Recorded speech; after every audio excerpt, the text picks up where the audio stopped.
آج کل ہم لوگ گناہ کرتے ہوئے ذرا بھی نہیں سوچتے کہ اگر گناہ کر بھی لیتے ہیں تو ہم کہہ دیتے ہیں کہ کل کی کل دیکھی جائے گی، جب مریں گے تو دیکھا جائے گا کہ کیا بنے گا۔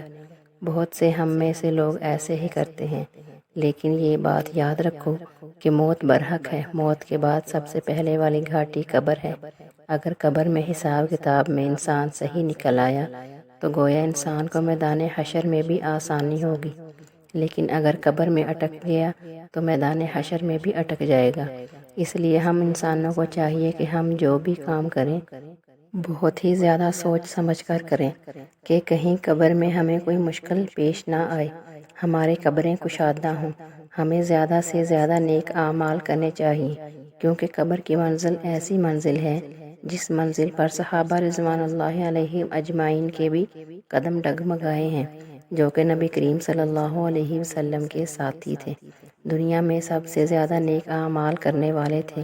ان کے مرتبے کو کوئی ولی بھی نہیں پہنچ سکتا، جیسا کہ نبی کریم صلی اللہ علیہ وسلم نے بھی فرمایا کہ میرے صحابہ جنت کے تارے ہیں۔ ان کے ساتھ بھی قبر میں سختی کا معاملہ پیش آیا۔ جب ان کے ساتھ یہ قبر میں سختی کا معاملہ پیش آیا تو ہم کیا چیز ہیں، ہماری کیا اوقات ہے؟ ہم تو ان کے پاؤں کی خاک بھی نہیں ہیں۔ ہم گناہوں سے لیتھڑے ہوئے ہیں، ہماری صبح بھی گناہوں میں ہوتی ہے، ہماری شام بھی گناہوں میں ہوتی ہے، تو خود ہی سوچو کہ ہمارے ساتھ کیا معاملہ ہوگا۔ ایک بہت ہی زیادہ عظیم صحابی جن کا نام سعد بن معاذ رضی اللہ عنہ ہے، تو نام تو آپ نے سنا ہوگا، بہت ہی زیادہ عظیم صحابی ہیں۔ ان کی قبر کے واقعہ کے بعد آپ کو ان کی فضیلت سنائی جائے گی، لیکن قبر میں ان کے ساتھ بھی بہت ہی زیادہ سختی والا معاملہ پیش آیا، تو ہم ان کے سامنے کیا چیز ہے؟ لہٰذا اس کے بارے میں روایت آتی ہے کہ حضرت جابر رضی اللہ عنہ سے روایت ہے کہ جب یہ صحابی حضرت سعد بن معاذ رضی اللہ عنہ کی وفات ہوئی تو ہم لوگ نبی کریم صلی اللہ علیہ وسلم کے ساتھ ان کے جنازہ پر گئے۔ پھر جب رسول اللہ صلی اللہ علیہ وسلم نے نماز جنازہ پڑھا لی، نماز جنازہ پڑھا کر ان کو قبر میں اتار کر قبر برابر کر دی گئی تو رسول اللہ صلی اللہ علیہ وسلم نے سبحان اللہ سبحان اللہ کہا۔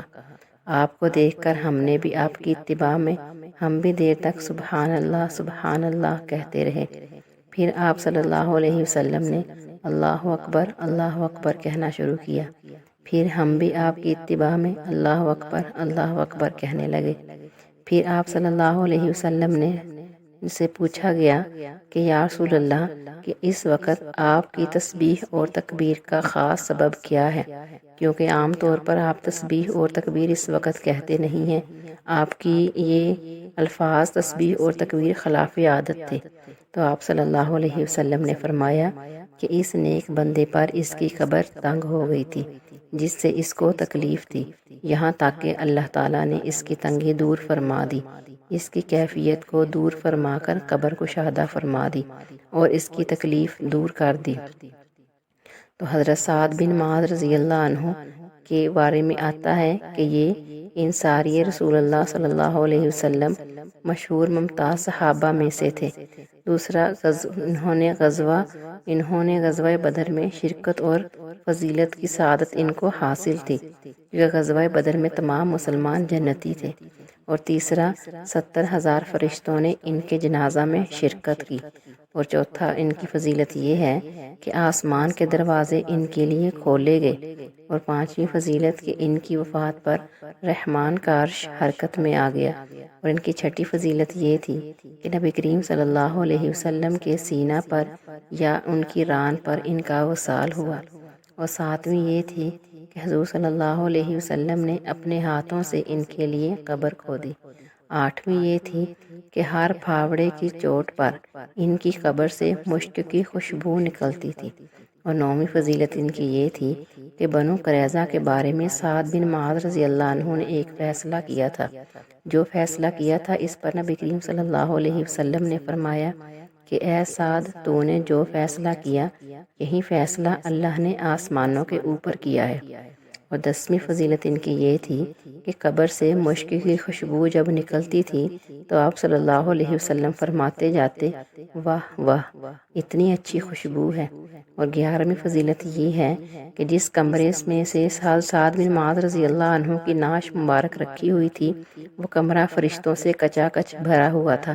ایک فرشتے نے اپنے پار ہٹائے تب جا کر نبی کریم صلی اللہ علیہ وسلم کو بیٹھنے کی جگہ ملی۔ اور 12ویں فضیلت یہ تھی کہ جب جنازہ اٹھا تو آپ صلی اللہ علیہ وسلم نے فرمایا کہ فرشتے اس جنازے کو اٹھائے ہوئے ہیں۔ باوجود اس قبر کی تنگی کی تکلیف سے ان کو بھی واسطہ پڑا، اگرچہ فوراً ہی تکلیف اٹھا لی گئی، تو یہ ہم جیسوں کے لیے بہت بڑا سبق ہے کہ اللہ تعالی ہمارے حال پر رحم فرمائے اور ہماری قبر کی حفاظت فرمائے۔ اور 13ویں فضیلت ان کی یہ تھی کہ رسول اللہ صلی اللہ علیہ وسلم کی خدمت میں دمت الجندل کے امیر نے ایک ریشمی جبہ بھیجا۔ صحابہ رضی اللہ عنہم اجمعین نے ایسا جبہ کبھی دیکھا ہی نہیں تھا۔ صحابہ اس کو بار بار چھوتے اس کی نرمی اور نزاکت پر تعجب کا اظہار کرتے کہ کتنا خوبصورت ہے۔ آپ صلی اللہ علیہ وسلم نے فرمایا کہ تم کو یہ بہت اچھا معلوم ہو رہا ہے، حالانکہ جنت میں سعد بن معاذ کے رومال اس سے بھی بہت زیادہ بہترین اور نرم و نازک ہیں۔ حضرت سعد بن معاذ رضی اللہ عنہ کے فضائل سے یہ معلوم ہوتا ہے کہ یہ وہ صحابی ہیں جن کے جنازے پر فرشتوں نے شرکت کی۔ ان کی قبر سے خوشبوئیں اٹھ رہی تھیں، تو جب ان صحابی کے ساتھ اتنی سختی والا معاملہ پیش آیا کہ ان کی قبر تنگ کر دی گئی تو ہمارا کیا بنے گا؟ ہم تو بہت ہی اللہ کے نافرمان بندے ہیں، ہم ہمیشہ اللہ کے نافرمانی ہی کرتے ہیں، فرما برداری تو کبھی کبھار ہی کرتے ہیں۔ لہٰذا ہمیں اپنے گناہوں سے اجتناب کرنا چاہیے اور سچے دل سے توبہ کر کے اللہ کی طرف رجوع کرنا چاہیے اور اللہ تعالیٰ سے قبر کی وسعت اور کشادگی کی دعا مانگنی چاہیے کہ اللہ ہماری قبروں کو وسیع اور کشادہ رکھے اور ہماری قبروں کو روشن کرے اور اس کو ہماری قبروں کو جنت کا باغ بنا دے۔ آمین۔